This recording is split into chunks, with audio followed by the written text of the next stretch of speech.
What's up, everybody? Welcome back to another Cowboys podcast. Oh, we got a little feedback. All right, so yeah, man. You see the title of the show. You know what's going on. It says we can't buy a break, and as you know, that's a little play on words, a little double entendre for you. You know, for the bye week coming up, which boy, it couldn't come. Shit, we might lose to the bye week. Actually, man, we need to stop. I'd put money on the bye week. Bye week giving 5 points, Bruh. And honestly, and this will kind of segue perfectly into our first segment. We kind of did lose the bye week, and I want to start the show off properly, man, to give the proper respect to our fallen Cowboy, Mr. Marshawn Kneeland, who scored a touchdown in the last embarrassment last week, and who to know in 48 hours that'd be, one of his last moments with us. So I did want to take a quick second to acknowledge that. So, 100%. Tough, man. Yeah. Y'all's thoughts on that? Y'all can go ahead and rock real quick. Man, first of all, what's up, fellas? It was that was, man, it always sucks to hear when you see a young man, it really anyone, hear about, an untimely death, man. But, when it's a public figure like Marshawn Kneeland, and like you said, Cliff, see this young man, you're out there, he's a young guy trying to make his way in the league, and, gets the rare defensive touchdown. That's a big moment. And, to the people watching and, the crowd that was there and all that, that's, this young man's on top, right? He's living life, man. And, to your point, 48 hours later, he's gone. And, it hits different for me personally, man, because this young man's 24 years old, and, I have a daughter, I have a child, and, niece and nephew, at a little bit older than him. And, I get just the emotions just from, from a father perspective, man. It's just, I got to admit, I welled up a little bit just hearing the news just because of that perspective. I can't imagine, the pain, that his father, is going through. And, like I said, being a dad, of a 27-year-old, and now a new grandfather, man, it's just, it puts a lot of things in perspective, man. And a lot of what these young guys go through and the families that it touches. And, you see the one visual, like say he's scoring a touchdown in an NFL game, guys don't really get to score touchdowns a lot. And then 48 hours, you hear of his passing, at his own hands. And you just, you really never know what people are going through, man. And before I throw it to Joey, man, I'll take this time to big up Jerry Jones. I know I said this to you guys prior to the show started, man, but I didn't see this till right before we came on. But a really, really classy and moving gesture by Jerry Jones, who has made Marshawn Kneeland's father, who's now that was his only son, and his wife has since passed as well prior to. Jerry Jones has made Marshawn Kneeland's father. Yeah, Jerry Jones has made Marshawn Kneeland's father a staff member of the Dallas Cowboys to assist with young men who are dealing with mental health, situations, and because he wants to be an active advocate to help young men, who are dealing with what they're dealing with, not take the unfortunate path that his son took to take his life, man. So I thought that was an incredible gesture. I saw that just before we came on. And again, prayers up to the Kneeland family and, the Cowboy locker room. It'll be interesting to see how this affects them going forward. But that was just a tremendous and very humbling and very tragic deal. Well said. Well said. It kind of it really put, like you said, D, you got choked up a little bit. It put a pall on the entire day for me.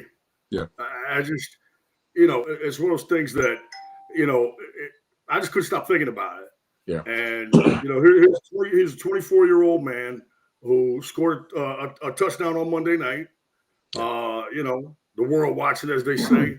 And he had the huge smile on his face, Yeah. when they remind him, you can kind of go one or two ways, when you score, it's either, LFG and you're all hyped up or, like this kid, man, he just had a big ear-to-ear grin. And, Right. that's consistent with things that we heard, about the young man. Difficult upbringing, but, seemed to just have a great energy. Very not super chirpy, but a very, very upbeat guy. And, it weighed heavy on my mind, just like the rest of the guys on the show, man. It weighed heavy on my mind, because we talked about it a little bit. How you arrive at that spot. Right. How you get to that spot. Young, big, good-looking guy, no homo. Millionaire, scored a touchdown on Monday night. And, obviously had a nice enough car to shake the police off. So you think everything's going good for the guy. And I just cringe when I think about what was going through his mind, at that particular point in time when he says, okay, this is the best option for me. It's just, and we even had, and it's all speculation on our part, but I know that, I believe Cliff had mentioned, perhaps could CTE be involved, and that's very likely a possibility. I mean, it is a possibility. When you're banging heads like that 60 times a game, stuff can happen. And I just, again, it's speculation. That's all speculation. But you just cringe when you think what was going through the young man's mind, for him to make a decision like that. And yes, and also would land the plane and say that, big ups to Gerald. Like I said, I know his people, they've kind of gone through some stuff, when he was coming up. And so, I'm thinking that this really helps, really helps his family. Again, just, a real tragedy, man. A real tragedy. Indeed. Yeah, I guess I'll put a nice bow on it. And I'm going to first give grace. Because again, man, when you're that young, a lot of things go through your mind. I can vividly remember being 24 years old playing professional ball in Europe. And a lot of times I was very up, a lot of times very down. And sometimes you may get into positions where you think that your life can be over when you make a mistake. And this is kind of, tantamount what I put on my Facebook is that again, starting with grace. Like people say, like mental health is a very prevalent issue, in our country. Like a lot of kids, Absolutely. Adults, whomever, go through traumas that don't get addressed, and they compound, they compile, and they fester, and then they manifest in whatever kind of way. Some people mildly. Sometimes when you face with adversity, all that stuff that you never dealt with can come to a crescendo in a very tragic way. So from what I understand with the story, is that he got into a fender bender, ran from 12, like the YN say, right. ran from them folks, got in another wreck, bailed his car, and then that's when he kind of was letting his people know that he about to, do what he gonna do.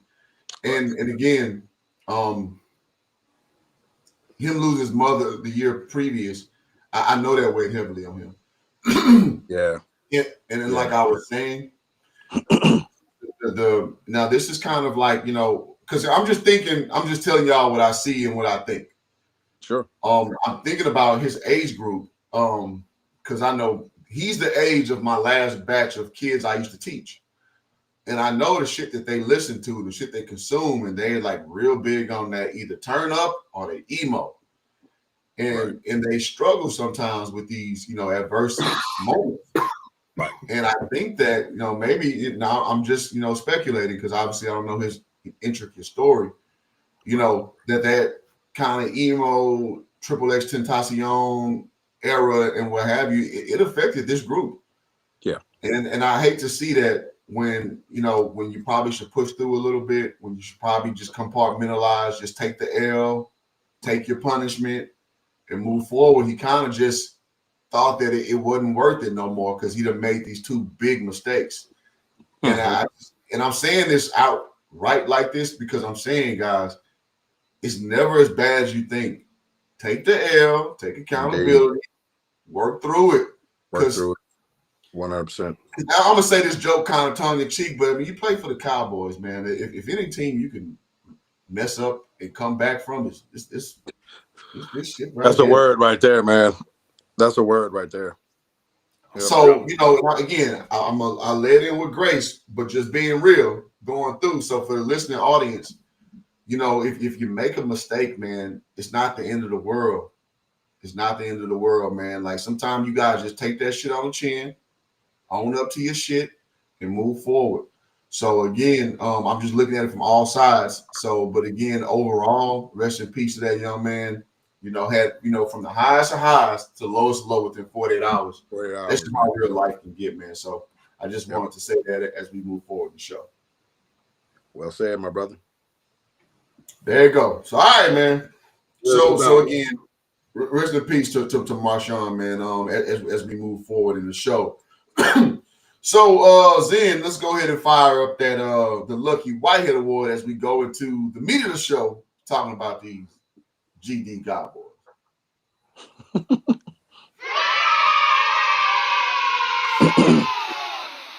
Lucky Whitehead. We're doing Lucky Whitehead. Indeed. All right, Lucky Whitehead Award. I guess I'll kick the party off, and I'm gonna just be nice and just I'm gonna give it to Marshawn, man, getting the defensive touchdown like D Brown led in with. Very rare defensive touchdown. Yep. It don't happen a lot. You're lucky to get one in your whole career if you play defense. Correct. And the youngin, I fallen Cowboy, he gets my Lucky Award for getting that much coveted defensive touchdown. Let me start the party off there. I'll second that. I thought he did. I mean, it's a little thing, but I thought, he good body control, man, just to get in there and swallow that thing up instead of kicking it around, He was Johnny on the spot. Good play by Sam Williams. I think Sam's got a couple of those in his career. So yeah, I would, yeah, it's apropos, I think, is the phrase that the French use. It's definitely appropriate, man. Yeah, I was very hopeful that was going to be big and that was going to be a spark, man. But then, then we'll get into this as we get into the thing with the Cardinals. It wasn't to be, but yeah, that's who I'll go with. I'll go with MK on this one. There you go. That's a unanimous pick, man. I won't prolong that.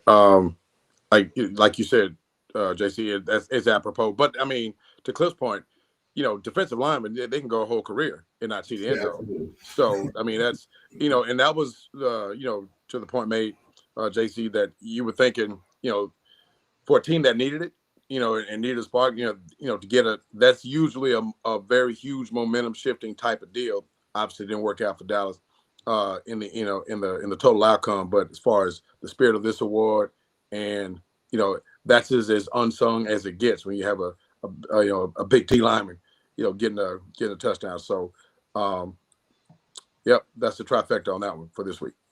He was moving too, man. His big boy was running. Yeah, the award. I mean, it doesn't take a ton of talent to hustle, and good things happen when you hustle like that. And he was hustling on the play. Absolutely. And, that's what it's about.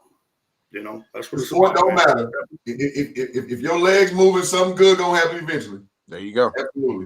Absolutely.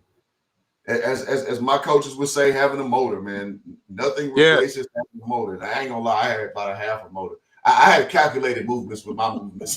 And I'm sure if I was more active, I would have had a lot more productivity. But I was a coach asking for the V8, you give him that four cylinder? Hey man, risk assessment. I make sure I had something to take instead of just going off. Hey, I keep it real over here, baby. I love it. All the way. But I did appreciate when I had teammates or players who played under me who just every time balls to the wall, run through the wall no matter what.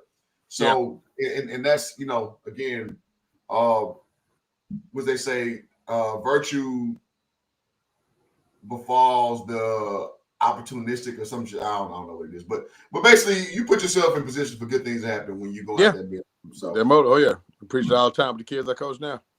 Absolutely. Be active. So for all you AAU people out there with your sorry ass kid, listen, your sorry ass kid won't be 6'7". He won't be 6'7". But because you can tell that little son bitch is if you go out there and bust your tail every day, you will win the favor of any coach that you under. The sport don't matter. That is gospel. That's real shit right there. Listen, as one who was presently squarely in that medium, boy, that is you could not have issued a more real and better edict than that one. There you go. So if your 5'8" baby daddy that made this opportunity, tell your kid to go out there and be the first in the races every day. Tell 100%. Your kid to go run through the wall. Your kid will play. Don't tell your entitled kid he about to go to the league. You know, I look at his daddy, his mom 5'8". Probably not. I can just say now, like I got a vision now of Cliff giving a basketball camp for kids, right? And he's playing center, and he's swatting everything in sight. Oh man, all day. Get that shit out of here, Junior. 100%. All day. Yeah, no. 100%. You just get out here. No. Ladies like Pat Ewing swatting shots out of there. Get that shit out of here, boy. Yeah, you better come harder than that, right? Nah, you talking about the Kimbe Mutombo in those old commercials. The Kimbe was swatting kids. 100%. Hey, that was me 100%. Nah, ain't nothing sweet in this gym. Ain't nothing sweet out here. So, all right, so let's move on to the next segment, man. Y'all hit the like button. Listen, man, you're getting the best content over here, bar none. So make sure y'all at least hit the like button. That's for free. And if you really like it, hit that super chat button. If you really, really like it, go hit the subscribe button so you come back around. So shout out to XL Pro and Pat so far in the chat. Pat? All right, so again, I got to give Pat his flowers every time I see him around. His kid is one of the best hoopers. I think he's a junior in Houston, a sophomore. One of the best hoopers in Houston. Nice. Pat produced that. Just saying. Y'all look out for his boy, man. His boy is on everybody's radar. All right, so moving forward. What'd you say, Joe? Doesn't Swagoo, Marcus Spears, and his son like super legit? Hey, his kid is he's nice. I heard that too. Yeah, absolutely. All right, so moving forward, man. So let's talk about this stinker we put up 27-17 to the freaking Cardinals. It's like everything that we thought could go wrong did go wrong with Jacoby Brissette step. You can't even finish the sentence. Huh? You can't even finish the sentence. Yeah, everybody has their greatest performance against us. That's just what we do. We knew the Cardinals could score points as I laid out by the numbers they could. I just thought our talent could outweigh their talent. That did not happen. We was on the grand scale Monday night. Man, I went to one of the most pathetic bars. I'm gonna just call it out. Here in Arcadia, California. Man, there was 3 people in there. And 3? The bartender, they had like a shift change. Oh wow! So I'm already mad about the Cowboys. The second, the replacement bartender chick who's a lot younger than the first one. She come in hot. But they having quarrels in front of the customers. Now I get it's only 3 people at the bar now. Like this ain't like this ain't showtime per se. But they had a full-fledged on you ain't clean up behind yourself argument. I was just like, wow, I can't get no reprieve. I was like, y'all can't go in the back and talk about that shit. And I'm watching my Cowboys getting dusted off too. I'm just like, man, it was a bad Monday, man. That's all I'm saying. All the way around. Wow. Bad Monday. So, gentlemen, takeaways from our Cowboys, our heroes, losing to the lowly backup quarterback Cardinals. Go. Same shit. There you go. 8-1 against those boys over the last 9, right? Man, I don't know what it is. When they were in the same division with the Cowboys pretty much had their way with them. Now, they were very, very physical games. No question about it. And usually it's kind of the other way around. When you're in a division with someone, then a lot of times, you have a tendency maybe even to go 500 against them or, maybe even have some trouble with them, as opposed to, it's like, they say with division game, throw the records out the window, that kind of thing, man. And I think that's definitely true In the NFL, I know it's true in, the SEC that, literally anything can happen. But, since they did the realignment, I mean, it's just the Cowboys just can't beat these guys, and it's unbelievably frustrating. Like when it was just one of those things. It kind of reminded me in a way a little bit of the Denver game a couple of years ago when Sam Williams blocked the punt. But like I think he blocked the punt and then it hit. It was one of those crazy deals where they blocked the punt and then it goes forward, hits one of their guys, and then Denver gets the first down. Right? Okay, so in this one they blocked the punt and which hey, great, great spark. Hey, here we go. And I just remember kind of thinking to myself, well, damn, man, now they got to put the defense back on the field. And sure enough, Cardinals get it back, and they just whenever they needed to drive, they got one. And again, here we go again. That Cowboys defense, made Brissette look extra legit. Like they're already like, well, hey, let's not rush Kyler back, and we're just gonna stay with Brissette right now. And you're just thinking to yourself like, man, this is one you got to get, man. These guys have lost 5 in a row. Come out, jump on them. I did that. I'm not gonna, criticize Coach Schottenheimer completely, but I would have taken the field goal right off the bat. I would have done it. And again, outwardly, I would say, yeah, I'm taking the field goal because, hey, we're down here, just going to take the points. It's not, we're not at the points line or whatever, but also too, again, if it was me coaching the Cowboys, I wouldn't have went for it because I wouldn't have no confidence that we would be able to get in, literally. So I'm like, let me get these points, get something out of it because from that point on, you got 0 out of the offense. Yeah. Nothing. Yeah. I mean, and it wasn't like they couldn't run at all. They could run a little bit. It just, man, what the Cardinals were doing to them on defense, man, they were stymieing their ass. I was just, I could see against one of those things where, hey, a loss is a loss. And I could see, all right, you go back and forth and you lose one, 31-28 or whatever. But this one was really kind of never in doubt. Just the kind of feeling that you got watching it, it just seemed like they were never going to be able to get going and flip the script on the momentum, and that's, that's tough because, again, man, you take the Chicago, Carolina, Arizona trio, and man, when you're looking at the schedule before the year, you're banking at least 2 of those. You're thinking, nope, 0-3, and again, another conference loss. Man, you really stacked the deck against yourself getting into the playoffs. You literally, I don't even know if you could. I don't think you can afford 2 more losses. A lot of people think 9-7-1 will get them in. I don't think so. Not with the way Carolina's playing and the way Chicago's playing. And again, not to mention that massive logjam over there in the NFC West. Is going to be tough. You still control your fate, but it's going to be tough. But I will say this as I land the plane. It was very interesting because it was after a loss, but then you had those trades go down. And so that kind of gave everybody, out at, up in Frisco, out at the Star and the local fan of a little bit of a lift, in that. And I know we're going to cover this, in acquiring Logan Wilson and Quinnen Willams. Absolutely, one of the finest defensive tackles in the National Football League. He's as good of a run defender as there is, period. So, and we'll get into that, but yeah, man, this one stung. This one hurt, man. Talk about casting a pall. Yeah, man, that's tough to watch because you needed to bank that one. You needed to get back to level and then try to make a push. There's just something about being 500. I know, as weird as it sounds, Something about being 500 as opposed to being 2 games under 500.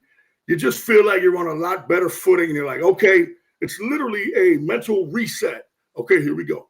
You know what I'm saying? 4-4-1 season starts now. Let's go. You know, you feel a little bit better about it. It's funny how the mind works. You know, we talked about it earlier, man. You know, it's very palpable, you know, in terms of the impact. Losing this game, you know, just because it's just, again, we talked about conference record, we talked about just the general overall record. But there is some optimism with the trades, which we will obviously get into later on. Straight O Chaser, the greatest podcast of the last half century. Here we go. Put a specific date on it. The last half century, we've been the best consistently. That's fact. that last half century shit just sounds good. You know? Yeah. It just sounds good. D Brown before you the last half century. Like, you know, it's a 50-year block. Great line, sir. 50-year block. No, man. I'm gonna just say this. Just, you know, let me inject this as I get D Brown's breakdown. Mm-hmm. Just, you know, from a totality standpoint, we talked about how this is a game we got to bank, and JC just, you know, crystallized that point. We heard Jura say that before the game, I got this big trade and more coming. So, you know, our minds are all over the place. Like, what the hell is he talking about? You know, Jerry be saying a lot of shit. But that was weird when he did that shit, right? You know, he did it on purpose. Of course. Right? Of course. I did something. I just ain't telling y'all what it is. You know what I mean? Right. Oh, yeah. He's P.T. Barnum in current form. That's what Jerry Jones is. So, as a Cowboy fan, we watched this our first Monday night game. So we like, okay, what the hell is he talking about? What trade did he pull off? But oh, by the way, let's beat the Cardinals first before we really care about what that is. So priorities. We know what season we have going. So and I gotta say, man, it's like I don't know what to make of this year, being 3-5-1. Because I see at our best, our offense is so good that we can have postseason aspirations, but our defense is so bad that it's almost like conventional wisdom got to say, like, temper, like as D Brown would say, tap brakes, and realize that this ain't the year, right? So I say all that to say, when Jerry announces the trade, I'm like, okay, what are you trading for? And you're trading for what? Because it's still up in the air about, are we gonna keep George Pickens? Are we gonna go out and flip those number ones that we got from the Micah trade, so on and so forth? So I'm like, okay, we win this game. I feel confident about going out and making a splash because that would put us at 4-4-1, you know, in the hunt. So we go out, we get embarrassed, and then first trade for that linebacker from the Bengals. I forget his name. Logan Wilson. Logan Wilson. Yes. So I'm like, whoop-de-doo. Like, I mean, okay, we got a linebacker. We damn sure need that. But I'm like, I mean, last time I checked, Logan Wilson wasn't buzzing off anybody's scouting report. And in fact, he got replaced. He got a spot taken, which is always an indictment of bad play. Sometimes you fall out with coaches, scheme, so on and so forth. And then when the goddamn Quinnen Willams shit dropped, I was like, hold on now. What's going on here? So now some people are saying, you know, it's a bad trade, but I'm thinking, okay, he got, 2 years left on his contract after this year?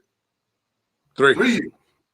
He's 27 years old. Hey, yo, sign the TF up for that. Yeah. Because, listen, man, and like we were talking about pre-show, he's only available because the Jets stink. Because he was who the Cowboys wanted for the listening audience out there. That's correct. With Dak Prescott, not Dak Prescott, but Michael Parsons trade. Jets said, hell no. Because everybody's lofty week 1. Week 9. Correct. 1-8. So, hey, man, what y'all was trying to give us for like things change. Yeah. Let's talk about that. Got rid of Sauce Gardner, who is a premier cornerback in this league, and a guy who, and rest in peace to Richard Walker, our fallen comrade on this show. I got to see Sauce Gardner because of Rich when he got drafted out there in Vegas. Yeah, that's right. And also going to say too, because it's almost a year since Rich passed, so I can attribute all of my professional, covering the Texans, covering the Super Bowl twice, covering the NFL draft, covering the Rockets. It's all because of Rich. So I do want to give Rich his flowers in that regard. Him being a third of the think tank that made this show. 100%. So, yeah. And also the reason why I got JC, Mr. One-Liner himself, is a part of this show is because of Rich. Because of Rich. Yeah. I went back and watched the whole episode. I'm like, man, damn, it's crazy. 5 seasons in where we are now. Yeah. So, but to go forward, we got some manna from heaven, literally, with Quinnen Willams coming into our fold. And so I know we're going to segue that to the next segment. But ultimately speaking, so from a bad loss like that, I'm thinking, okay, what are we doing? Are we trying to win right now? Or we just took advantage of a fire sale at the time? So I just want to inject that in the conversation as we go forward because that win was terrible. No reason to be losing to the backup. We were at home, right? Yes. Yeah. We were 3-1 before that game at home, I believe. Mm-hmm. And real quick, I'll go by the number because I got to get off camera because I got to go ahead to work. So I'll be remote. By the numbers, Jacoby Brissette, 21 of 31, 261 yards, 2 touchdowns. Don DeMarco, whatever his name is, 14 carries for 79 yards. Not great. Marvin Harrison Jr., boy, he put Deron Bland on his tail end, boy. I've never seen an and one wide receiver tape. That was the first. Shit. Yo. D. Brown said it right. He like, that's the equivalent of an Allen Iverson crossover. And put him on his back. I hit him. God, I'm not done. Come on, bring your ass back here. Hit his ass again. It's like, God almighty. Oh, shit. So and that's your number one guy. He did that that's too. That's your number one guy. So this Whatever. is apropos of what we said before the show. We talked about how Marvin Harrison Jr. was having a slump. But I was like, if it's any team you can get your rocks off of, it's on Cowboys because it's fresh P out there. Shout out to my coach, former coach, Coach Daryl Hawkins. It's fresh P out there in Dallas, Texas. All right, so again, 261 yards in the air. Also 5 sacks. You just can't give that up. And so on our side of the fence, we looked at Dak Prescott of 24 of 39. Not horrible, but just percentage-wise, that's not very Dak. 1 touchdown, 1 interception, as we know. Javonte Williams, decent day at the office.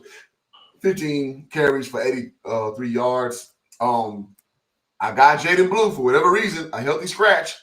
So there's that. I wonder what's going on there, man. I was getting into this here in a second, but go ahead. Yeah, I'm gonna let you rock because I just want to kind of give all the Sure. Yeah. Absolutely. Set it up before I have to step away for a second. Yes. So CeeDee Lamb 7 receptions for 85 yards, no touchdowns. George Pickens 6 for 79. Which, listen, man, with two 1 receivers, that's what you want right there. Problem is, ain't nobody else step up. So as we saw, just outclassed. Arizona putting up a healthy lead before we decided our offense to wake up a little bit in the fourth quarter. Which I'm just not a big fan of late game scoring and making the lead look good per se. Right. But so with all that being said, not our greatest effort, not our greatest showing. And so as I kick it to D Brown, man, just to kind of put a capstone on where we are right now. Quinnen Willams, a great, and we'll talk about him a little more, a great injection, but like it's almost like what and why, when you really think they're fully upfield. Go ahead, D-Brown. All right, man. So I love like the points both of you guys brought up about the game itself, and we'll get into the trade here in just a bit. But as far as the game concerned, man, so this is of the JC, you brought 3 games up. that I thought was a very interesting point when you look at the Cowboys schedule, like you said, and I thought you were spot on. You look at the Carolina, Chicago games and this one, and you're looking at that schedule. Of course, you got to play the games, but you're looking at those and you're thinking you got to bank 2 of those, right? And you go 0 for 3 in those games. And when you said that, I was like, that was spot on. And of those 3 efforts, which were all really bad, I think this one was the worst. Coming into this point of the season where you needed to pull level, to your earlier point, JC, and feel good about things as you prepare and get the bye week to go on the road for another Monday night extravaganza against the Raiders. How big is that game now? But just the to go out and give that kind of effort with a team that, I'm sorry, you damn well should have beat, was probably the most annoying and disappointing of those particular games that you referenced. And I, and you mentioned Shotty that you wouldn't, relay into Shotty in terms of, the decision early to go forward and not take the points. I agree with you. I would have taken the points, but I'm gonna take Shotty to task a little, significantly more than that, because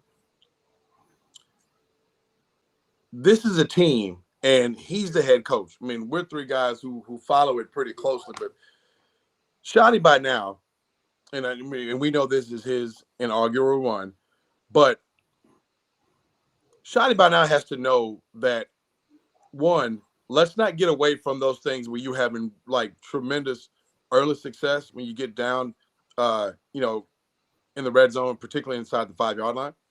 No, let's not overthink this. Let's get back to some of those things. And even if some of the tape that the teams are starting to see, particularly with those early, with their early success of just literally turning around, handing it to Javonte Williams, and getting it across the goal line and scoring touchdowns. Come on, man. Let's get in our bag a little bit and use some of that, because now they're loading up for that. Let's get some play action going on first down on those things. Let's not be as predictable. But to make the decision, which I think set the tone for the entire shitbag that game turned into, because that's what it is with this team. If you guys notice, and even some of y'all watching in the chat, if you watch Cowboy games, you notice the early success barometer is pretty strong either way. If they have something wheels off happens, I'll go to the Chicago game. Javonte Williams is streaking down the sideline on a huge game. He fumbles the ball. That game never gets right after that, right? Same in the Philly game. They're going back and forth, not really stopping Jalen Hurts from running the football, defending it pretty well, decent pressure, we're running the ball. You get that late game fumble from Miles Sanders, and you got to believe Dallas was scoring there. And once that calamity happens, it never gets quite right after that. I mean, I can go game after game after game. The penalty in the Carolina game, right? I mean, whenever this calamity happens, this is the team, this version doesn't overcome adversity, right? So every chance you get to do something positive, especially when it's early, Dallas has to take advantage of. In this case, would have been disappointing not to get the touchdown? Yeah. But for Dallas, with this team's margin of error being non-existent, right? You can't come out of that situation with 0 points. It set the tone for the entire game, and it just went to complete shit after that. So I am taking Shotty to task on that, because he has to have a pulse on that, right? It's like, we've got to, we get back down there. Let's score 7, but we can't come away with nothing, especially when you've got, that guy coming in to put points on the board in Brandon Aubrey. So, and I think it just set the tone for a lot of just, I'm gonna go. My man JC's off used and aptly used shit got hinky, right? From that point forward, it just really never said it. They would get small spots where you're thinking, all right, okay, they move the ball, like that first drive, it's zip, zip, zip, zip, zip, zip, zip, and then it just bogs down.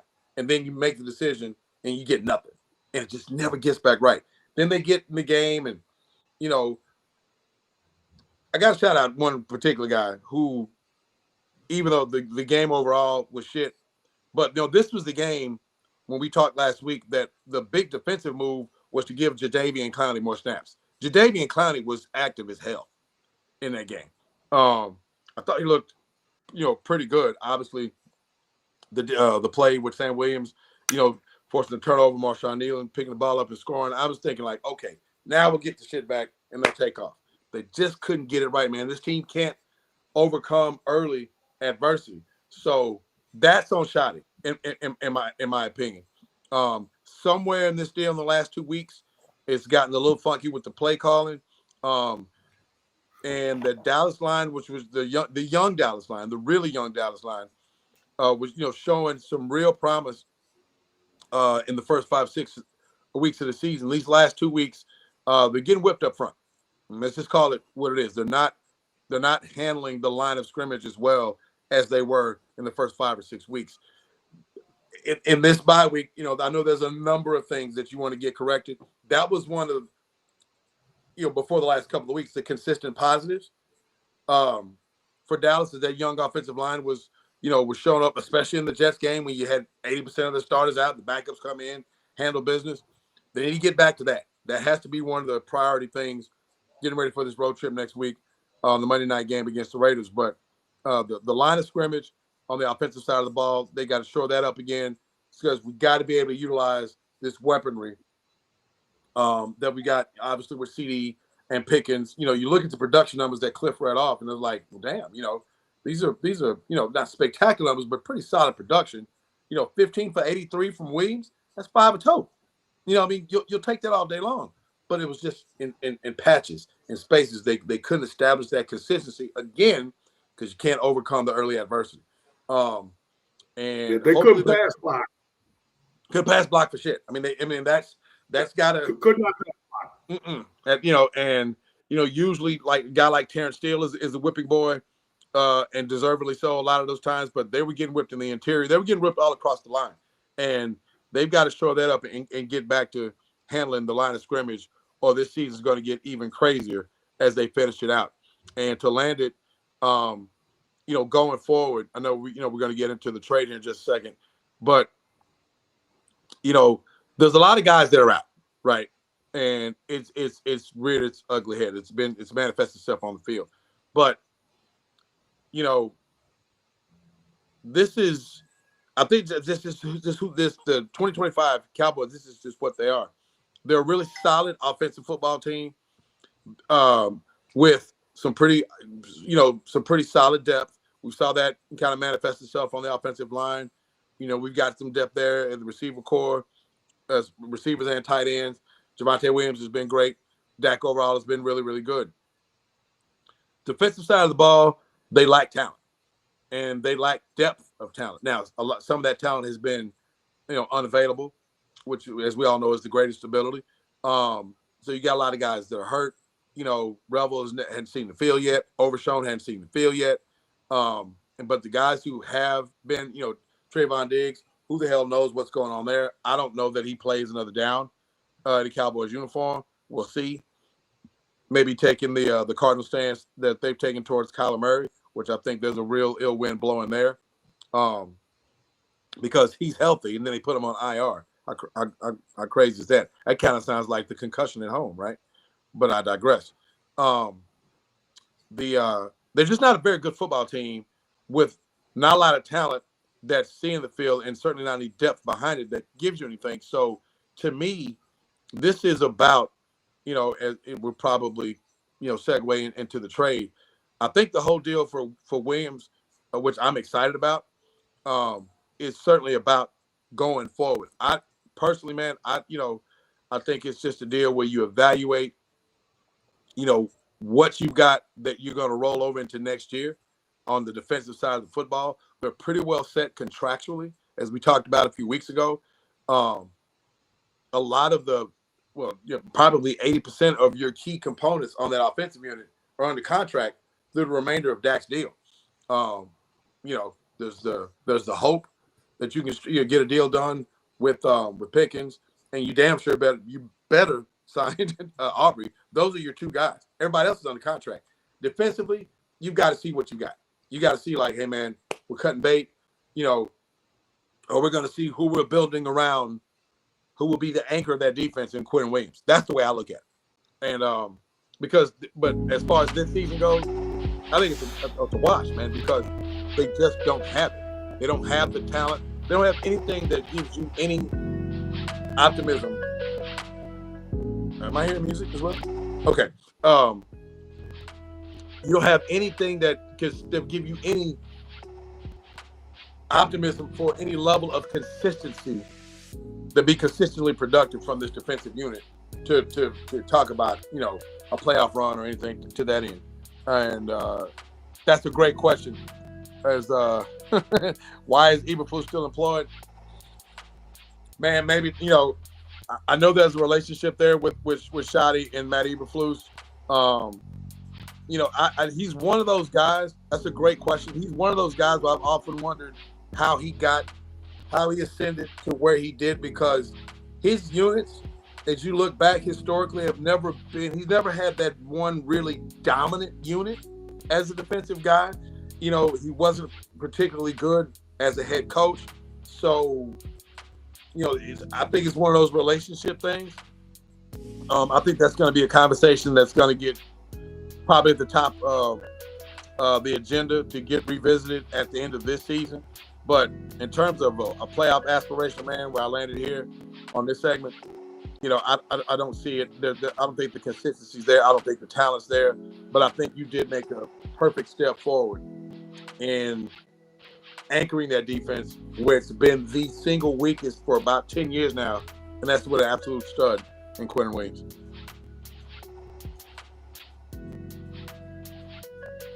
Yeah, I think Ezeraku has started to show a little something, and that ties directly into Quinnen Willams and Logan Wilson in terms of what I'm hearing, and what particularly a guy that has kind of been on the gun line here a little bit, Osa.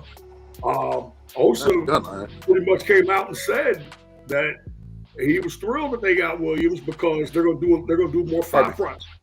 Right. And, we've been talking for years, as a way to help the run game, to play a little 4-3 over, all right, which essentially is a 5-guy front. Okay, so just kind of picture it in your mind. All right, 4-3 front 7. You got your 4 down linemen, all right, as opposed to the triangle setup. Right.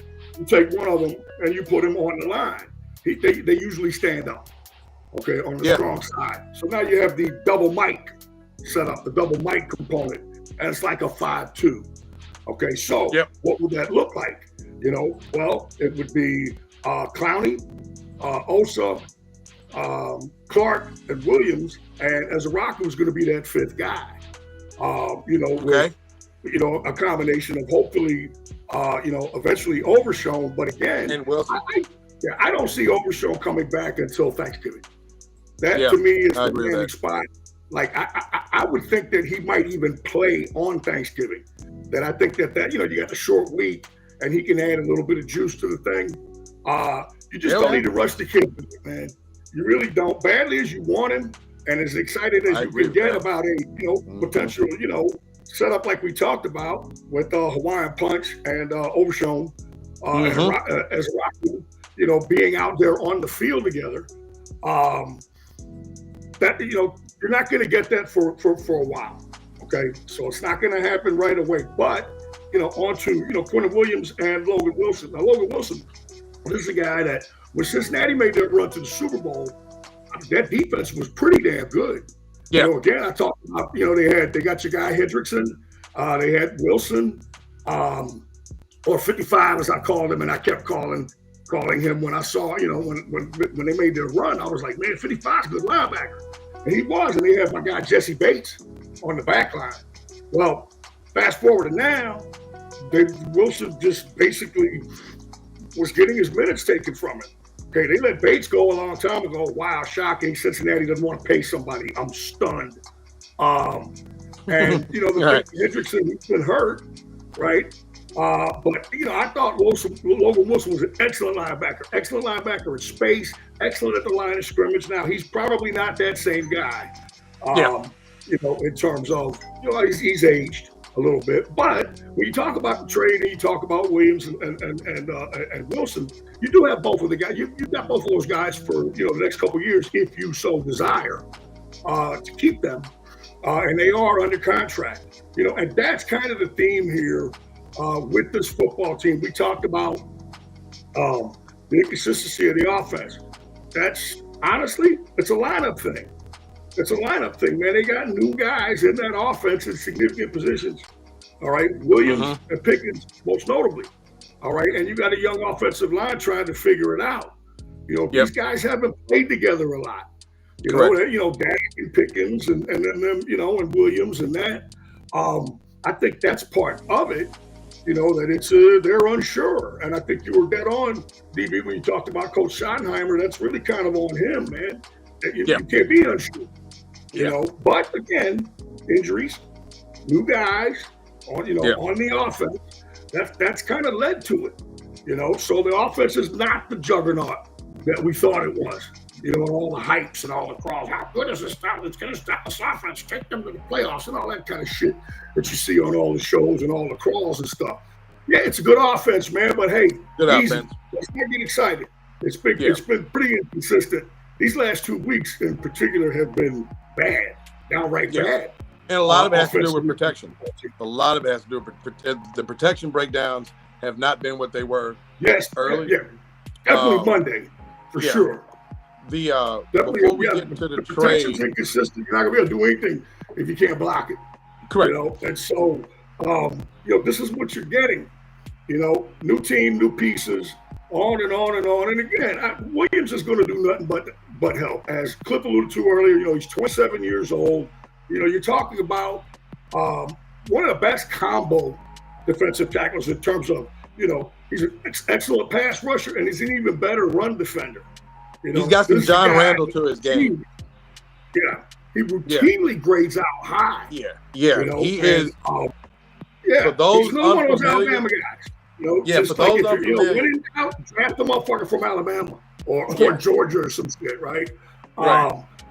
He's going to help, and it's going to be a palpable impact, particularly long term. But I do think that it will also help in the short term as well. That guy's too good not to help. Yeah, for those unfamiliar, Quinnen Williams is one of those guys.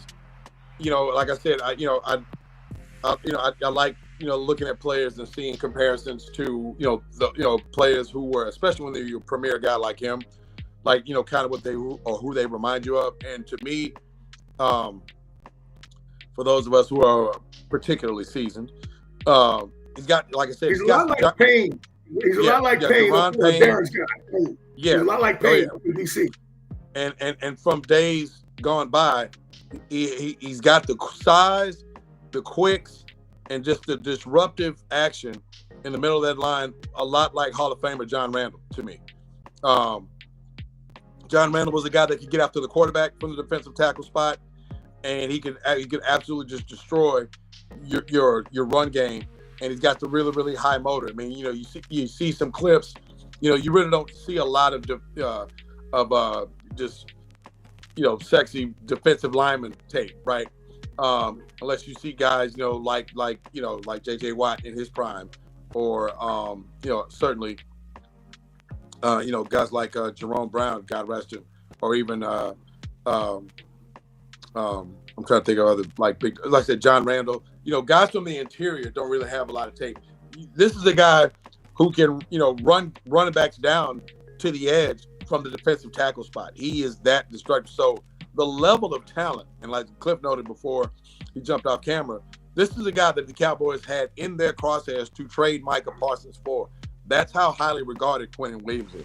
So the fact that you got him under contract is a good thing. And for you salary cap nerds, the AAV is where the average annual value of Micah's dollar versus Quinnen Williams' dollar is about a $20 million a year difference, right? Because of when Williams signed his deal. So you're talking about an impactful guy from a different spot on the defensive side of the ball, but it's a spot that Dallas has actually needed shoring up even when Michael was here long before now. So they didn't just go get a guy. They got one of the 2 or 3 best in football who is in his prime.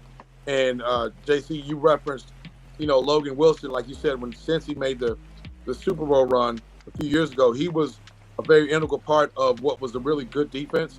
And you know who he reminds me of with where he is now, and that he's an older guy, not quite what he was, but he has the IQ to diagnose plays, because that's been the real big thing, as we've seen on film, the lack of eye discipline with this horrific linebacking that we've seen up until this point.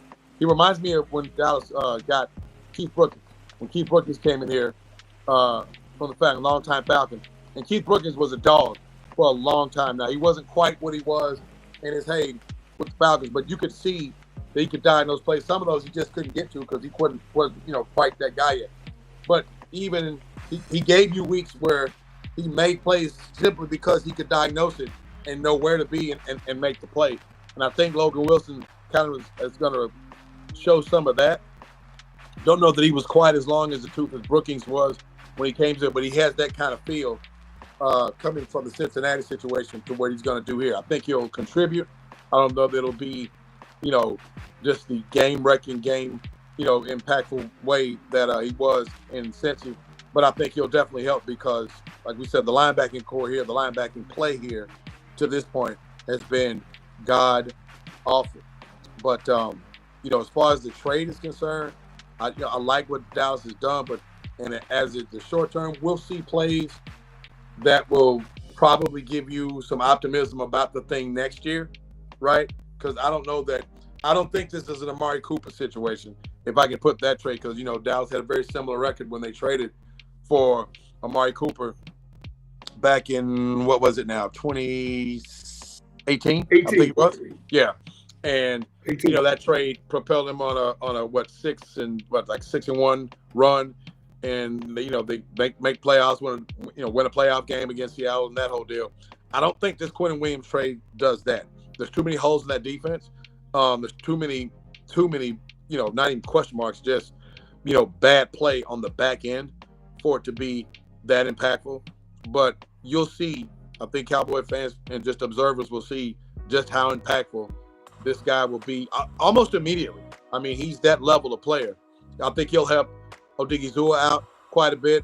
He'll free some things up in terms of attention for even a guy like Clowney, as young Azaraku, who's coming on. So a guy like that just impacts that thing across that front line. They still have too much to plug behind that defensive line for this to be a this year type of turnaround as far as the trade is concerned. But I'm damn glad he's here. And if you're going to trade for a guy, that you want to be a difference maker. Well when they had DJ Reader playing defensive tackle in Cincinnati. That right. When Cincinnati had DJ Reader and Hendrickson and Bates, like I said, Wilson did really well. He can do the really, really good Wilson, the Pro Bowl Wilson. He can do everything in terms of he's not a huge rush guy, but he's great covering tight ends. He's great against the run. He's great at slipping out screens.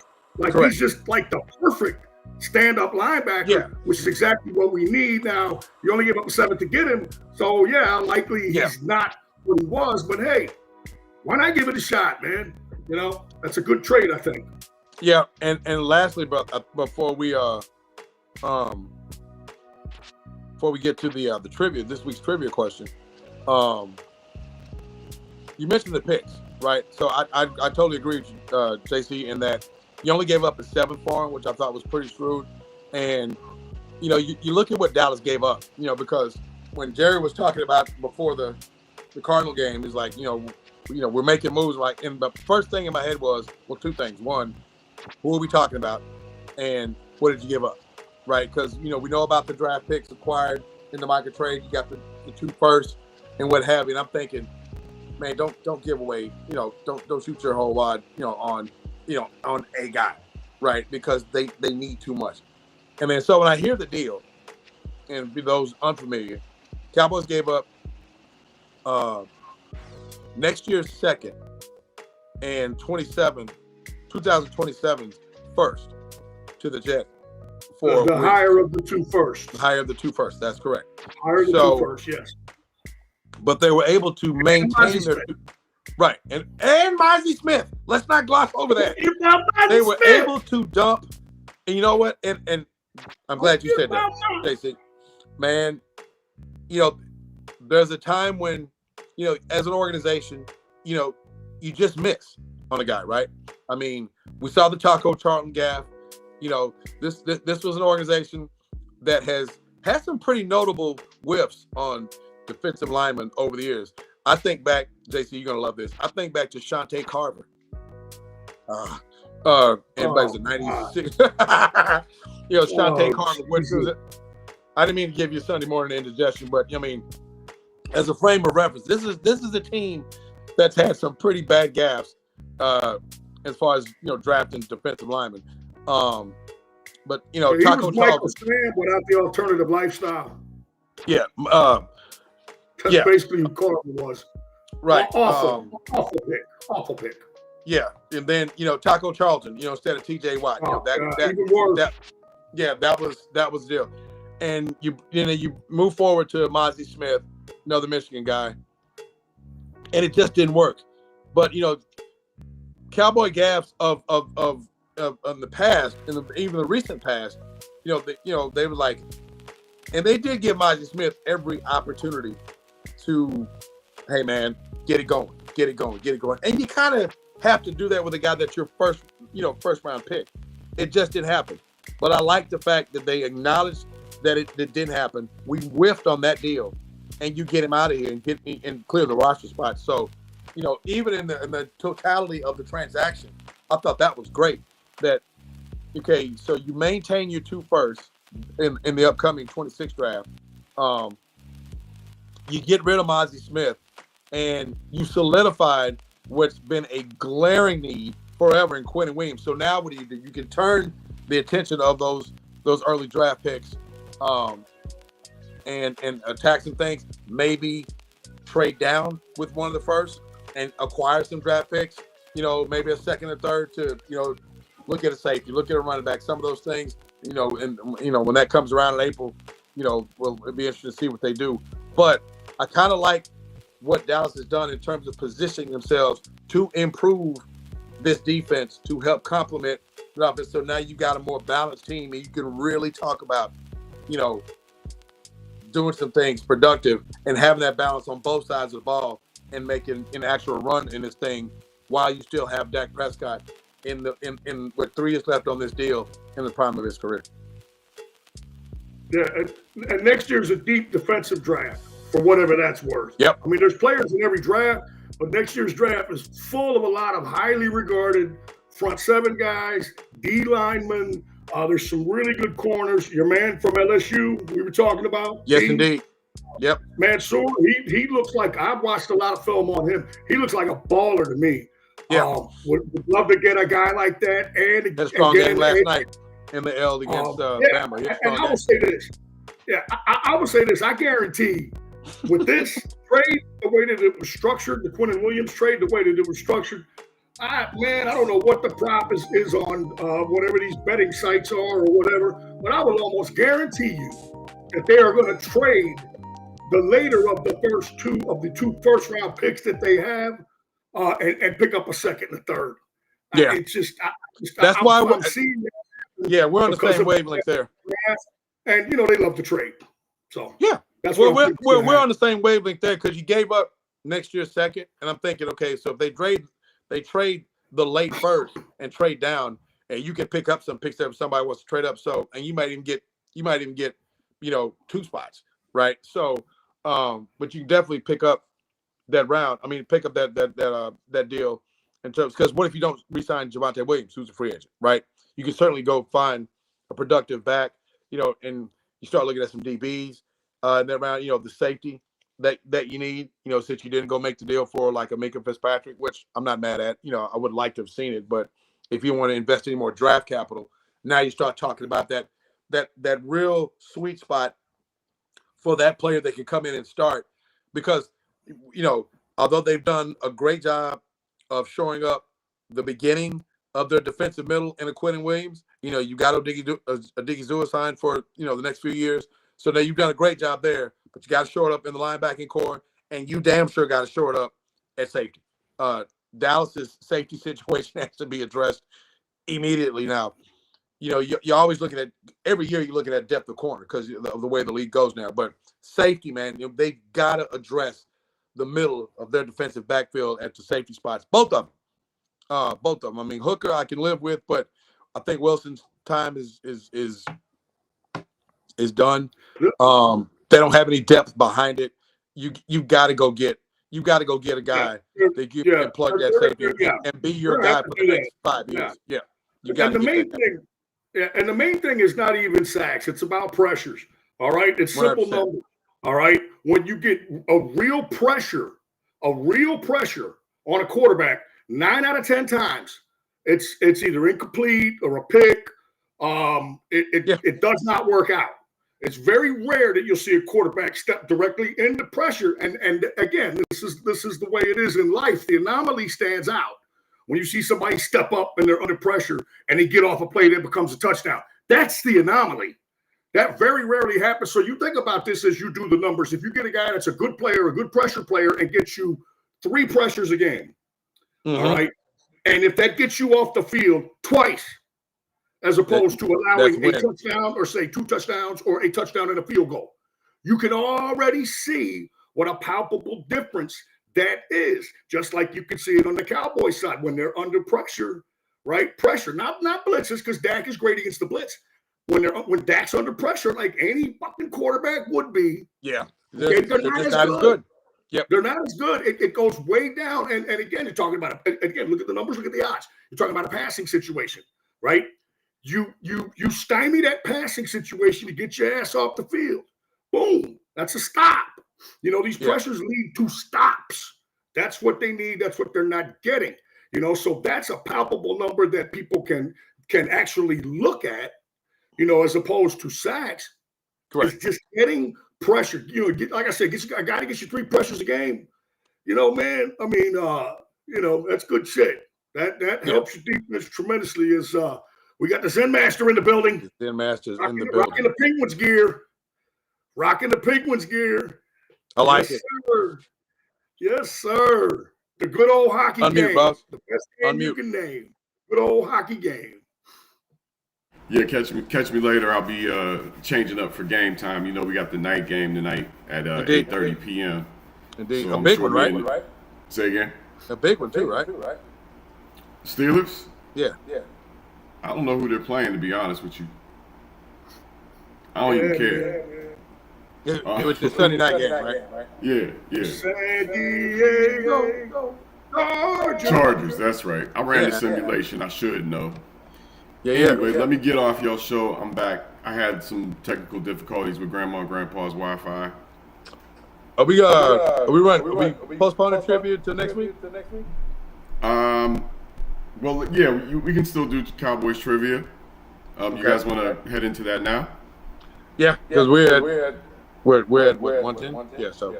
Okay. Well, I'm going to get off the mic because I know I'm probably giving some reverb and let you guys go ahead and read into the Cowboys trivia question. Once I start the video, we'll have 30 seconds to answer. First person who responds will win $10 via Cash App from Hoop Jargon. I don't know how you're supposed to get in touch with Hoop Jargon, but you should know. So, without further ado, we'll go ahead and start the music, the beautiful lounge music that we selected. And once the video starts, you have 30 seconds. Nice cornrows, eh?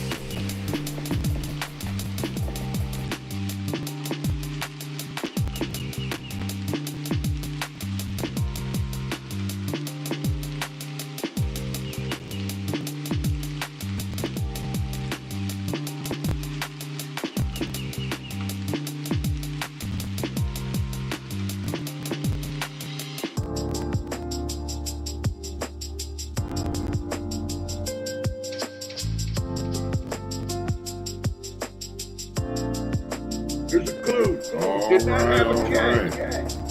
Did we get one? We have no takers in the chat. Oh, man. No takers in the chat. Well, but the answer. So I get to keep my money. But the answer to this week's trivia question was C. Drew Pearson. The great Drew Pearson. My friend. In the 1975 NFC Divisional Playoff, a.k.a. the original Hail Mary game, Who caught Roger Staubach's game-winning deep ball versus the Vikings? Not the Vikings. It would not have happened had he not toe-tapped on 4th and 17 and caught a 19-yard pass right at the sticks. The catch that he made on 4th down, that Pearson made on 4th down, was a way better catch than the Hail Mary catch. I mean, it was unbelievable. He got belted, and he dotted that eye, man, put both of them down right in front of the ref, and that kept that drive going, man. Yeah, man. Shout out to the great Drew Pearson, who has been a long-time personal friend. I've had the pleasure and privilege of knowing Drew now, almost 40 years. That's crazy. Met him literally right after he retired, and we've been friends since. Drew seems like he's always in a good mood. Yeah, I've met him a couple of times too, man. He's a guy. I actually met Drew through one of the guys that was one of the multiple choice options on the trivia question. I actually met Drew through Tony Hill. Tony and I got really cool playing ball, and as a matter of fact, I was playing ball with Tony had a promotions company called Legends Sports Promotions. It's all these Cowboy legends, and we play around like different charity functions and whatnot around town, and that's how I got to meet a lot of the guys from those 70s and 80s Cowboys. So, Roger Staubach, Tony Dorsett, Drew Pearson, Tony Hill, Billy Joe Dupree, Eugene Lockhart, all these guys, right? There he is, my man Drew. Undrafted out of Tulsa into the Hall of Fame. So see, this is why we're spoiled. All right. Yep. Cowboys were in the Super Bowl in 75, and then 2 years later in the 77 season, before that season starts, they draft their leading rusher and leading receiver. You just mentioned him, DB. Yes, in that draft before that year, and those two guys led the team in rushing and receiving for the next 8 years. Yep, absolutely. I mean, you talk about the rich getting richer. This is the kind of shit that we were used to as Cowboys fans. Yes, right on going, right? Yep. Oh, down year, whatever, boom, plug and play. You get Anthony Dorsett at the top of that draft, and then you get Anthony Hill from out of Stanford in the 3rd round of that draft. And the following, and then for the subsequent seasons, they both led the team in rushing and receiving, the two same guys, for 8 years straight. Now, that's what I'm talking about. Quick backstory. So, this as it relates to Drew, and we crack up about this to this day. I'm talking about seeing him. But so you see just a very prominent fro, right? Now, mind you, this is 70s Drew, prominent fro. And Drew was, for those of you certainly not old enough to remember, Drew was a pretty, slightly built receiver. He was not a big guy at all. I think Drew, even with pads on, maybe $175, right? But the swagger of a 300-pound motherfucker, right? Man, Drew had swag, boy. Yeah. So when I met Drew in 1989, so this is literally right at the end of his playing career, and we met, and we were actually playing ball at Tony Hill's house at Chase Oaks in Plano. And so I got to know him, and we're sitting there, talking. I was like, man, what a thrill it was. Mind you, I'm a 22, 23-year-old, kid, and, just finishing college at the time. And I tell Drew this story. So I played football. I played receiver in football. And Drew was like, growing up watching Drew was my guy because, I was a skinny kid, was fast, and, I was a tough little something, but I was a rail.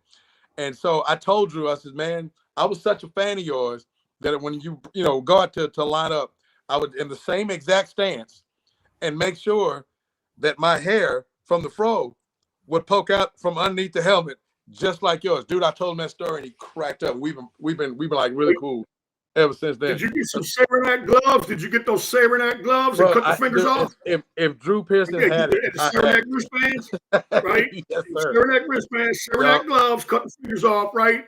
And then maybe take a tube sock, right? Cut the toe off of it, and then put it all up under here to go over the arm. You know what I'm saying? Right? All of it, man. So yeah, man, we didn't have all that Under Armour shit back in the days, boys. No, sir. So, man, when he finally got the call, that was long overdue. That was one of the happier days of my life as a fan, because I know how much it meant to him, and for him to still be around to see it and enjoy all the accolades that comes with getting the call and getting that yellow jacket, man. It was awesome. So shout out to my man. Martin his jacket, damn it. Hey, I'm gonna give a quick shout out. I'm gonna give a quick shout out to his niece, man. Jenna, man, who I've known for Jenna Pearson, man. She's giving me some signed memorabilia from Drew. So yeah, man, it's good knowing her, for almost about 20 years now, and now yeah, we're kind of old now, but yeah, she always speaks with her uncle, the great 88 as she calls him. So yeah, yes, man, shout out to Jenna Pearson, man. I want to say that. yeah, I've forgotten that clip that you had that relationship. Like you said, long time now, huh? But hey, Drew has got some mitts on him, man. Have you ever shaken his hand? That guy's got some hands on him. Holy crap! He's got some mitts on him. Look at that picture. Yeah, man. Like I said, we playing ball and whatnot, man. He thought I was like younger than I was too, man. And we were going at it, man. And afterwards, he was like, man, I tell him how old I was. He was like, wait a minute. Man, I thought you were like 16, 17 years old. He's like, man, I was taking it easy on him. It's like, Drew, you just beat the living shit out of me for like 2 hours. What the hell are you talking about? Like I said, and that's when he had the old sports bar. Remember Sports 88? JC back in the day off Park Ave? Yes, I've been there. So, yes, that Walnut Hill was 75. Yes, indeed. Yes. So we would go there and kick it. 88, yes. I've definitely been there. Yes. Sports 88. So it was a long history there, and I was glad to see his name pop up in as the answer to the trivia question, because a lot of great memories and a lot of great history with the legendary Drew Pearson, man. But man, I know bad loss, great trade. We'll see what happens going forward into the matchup with the Raiders. It's still really weird to say the Las Vegas Raiders. I mean, I'm a kid. I'm a guy who grew up as a kid in the 70s and 80s, man. It was the greatness of the Oakland Raiders.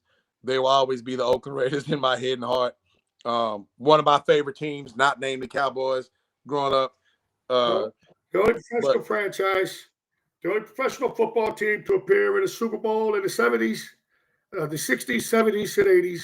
Like, you could be talking to Al Davis about anything, and he would mention that. 100%. Greatness of the Raiders. Only pro football team to appear in the Super Bowl in 60s, 70s, and 80s. Got any parting shots, man? No doubt. Hey, so I was getting ready for work, so I missed a little bit. Did we talk about how they were hinting that they're going to go a lot of 5-man front with 3? JC went over that beautifully. Yeah. Yeah, JC broke that down beautifully. About that, because he's going to benefit from it. With the 2 mics, yeah. Matter of fact, JC went on so far as to put the lineup out there, 5 across. It was awesome. Man there for man. Go. Perfect. We all think it's simpatico. Okay. Yeah, because I had to step away for a little strong to get this work. Yeah, any parting shots, fellas, before we landed for the week? Okay, I'll kick the party off. As I drive on the 605, the southern Los Angeles street. Uh-oh, did we lose? Fired up, JC. I think we lost Clip. The 405 got him. Yeah.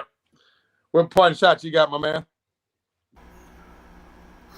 Hey, life is short, man, and it's precious. Enjoy it. That's one thing I can say. And go Cowboys. Hey, fellas, can you hear me? Yes. We got breaking news that ex-NFL Commissioner Paul Tagliabue has died at age 84. Oh, wow. Paul Tagliabue. Wow. R.I.P. to former longtime NFL Commissioner Paul Tagliabue. Wow. The successor to the legend that was Pete Rozelle. Graduated from Georgetown. Wow. So as you see here on the Straight No Chaser Cowboys podcast, we hit you with some more breaking news as we got from our producer, the Zen Master, that longtime NFL Commissioner Paul Tagliabue on to the next plane at 84 years old. Rest in peace, Mr. Paul Tagliabue. Very impactful guy to the growth of the game. Very impactful. The global footprint that the NFL enjoys now has a lot to do with the contributions of one Mr. Paul Tagliabue. So he he definitely contributed to the behemoth that the NFL has become. Some controversy, as if you have a long tenure and you're around long enough, on his watch as well. But the overall growth of the sport and the brand had a lot to do with Mr. Paul Tagliabue. So he, his imprint will forever be felt, and he will be missed, I'm sure. Yeah, he followed the great Pete Rozelle. The great Pete Rozelle. Pete Rozelle. Indeed. The great Pete Rozelle. Yeah, Tagliabue did a good job of holding it down. He did. And I know we were getting into partner shots there, and I loved your point, JC, about, you know, life being short. You know, obviously the weight of the passing of the young Cowboy Marshawn Kneeland, again, rest in peace. And, you know, prayers up to his family and to the, you know, to the Cowboy organization. And I echo your same sentiments. Life is short. You know, enjoy the time that you have with those who are in your circle, those that you touch, those that touch you. Express your appreciation for them, and for whatever impact they have in your life. You know, small or large, whatever that impact is, man. If you cross paths, appreciate that moment, because as we've seen tragically this week, you know, the next day could be an entirely different scenario. So appreciate that time that you do interact with those that you interact with regularly, those that you come across, you know, just intermittently or what have you. But, you know, cherish your life, man, and cherish the moments that you have, because it's literally a moment-to-moment deal. Even if the Cowboys don't make the playoffs, man, enjoy these games. Enjoy Indeed. NFL football, man. Enjoy these games, man. I'm telling you, it's still the greatest sport in the world. Enjoy these games. Enjoy each individual game. And it's obviously, as we said, enjoy life, man. Do what you do. Do what you do. So, man, I think it's another good show, and appreciate those that chimed in the chat. Like you normally do, man. We love you guys popping on and with your comments, with your questions, and a lot of peace and love, man. Again, like, subscribe, tell your partners, tell your homeboys, tell your homegirls, tell your side pieces, tell your wife, tell your girlfriend, tell you, you know, man, tell even cat that you don't like, tell the cat you refuse to tip at the bar if he gave you shitty service. Tell everybody, man, about the Straight No Chasing Cowboys podcast, because it is, as our man JC so aptly stated, it's the best Cowboys podcast in the last half century. So with that, we're going to sign off for this week, and we'll be back, I believe, next week with another amazing episode as we preview the Cowboys' historical matchup with the Raiders. So until then, y'all take care and go Cowboys. See you at the video shoot, DB. See you, boss.